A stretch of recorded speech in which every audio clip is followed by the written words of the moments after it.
Hello 9th class. तो जैसा कि कल आपका पेपर है एक गर्ल्स का, तो मैं आज आपको कराने जा रहा हूँ। थोड़ा सा रिवीजन के तौर पे बताऊँगा सब कुछ जो भी है। एटम्स एंड मॉलिक्यूल चैप्टर पहले भी एक करा चुका हूँ मैं, ठीक है। आपको इसमें सबसे पहले क्या करना है, law of conservation of mass क्या करना है। According to this law mass can neither be created nor be destroyed, तो ये याद कर लेना एक।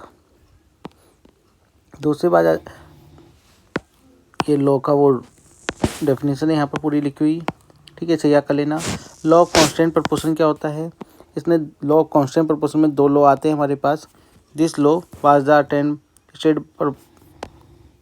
State force as a in a chemical substance element are always present in a definite proportion by the mass, कि एक जब हमारी केमिकल सब जो रिएक्शन होती है या केमिकल सब्सटेंस होते हैं और element always present in definite proportion by the mass के से फिक्स रेशियो में होते हैं, ठीक है, फिक्स रेशियो में होते हैं। जैसे हमारा कोई भी वाटर हो गया, वाटर में फिक्स रेशियो में होगा 2 हाइड्रोजन 1 ऑक्सीजन है। अगर वेट के हिसाब से निकालेंगे, मास के हिसाब से 1:8 में होगा, ठीक है, ये फिक्स रहेगा हमेशा।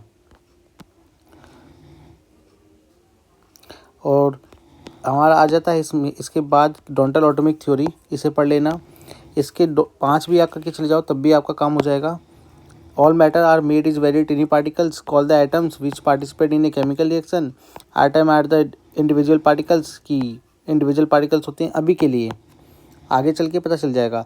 विच कैन नॉट बी क्रिएटेड या destroyed in a chemical reaction, जो कि केमिकल रिएक्शन में डिस्ट्रॉय नहीं होते। Atom of a given element are identical in the mass and chemical properties.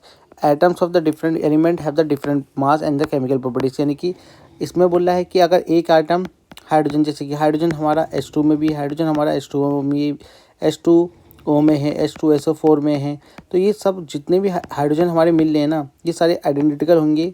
और इसमें बोल रहा है different element have different mass, यानी कि हाइड्रोजन का अलग मास होगा, ऑक्सीजन का अलग मास होगा, सल्फर का अलग मास होगा, सबका मास अलग होगा, केमिकल प्रॉपर्टीज सबकी अलग होगी। Atom combine in the ratio of the small whole number of the form the compound, small whole number में कंबाइन होते हैं। जैसे H2SO4 में हमारा एटम स्मॉल होल नंबर में कंबाइन हो रखे हैं सारे के सारे, यानी कि पूरे, यानी कि ये दो हैं, ये 1, ये 4 हैं, तो फुल नंबर में कंबाइन हो रखे हैं। Relative number and kinds of the item are constant in a given compound, यानी कि बोला है रिलेटिव नंबर जो भी उससे रिलेटेड होंगे वो किसी भी एटम के and kinds of the item are constant होंगे गिवन कंपाउंड, किसी भी कंपाउंड में उसके रिलेटिव नंबर फिक्स रहेंगे, ठीक है, कांस्टेंट रहेंगे।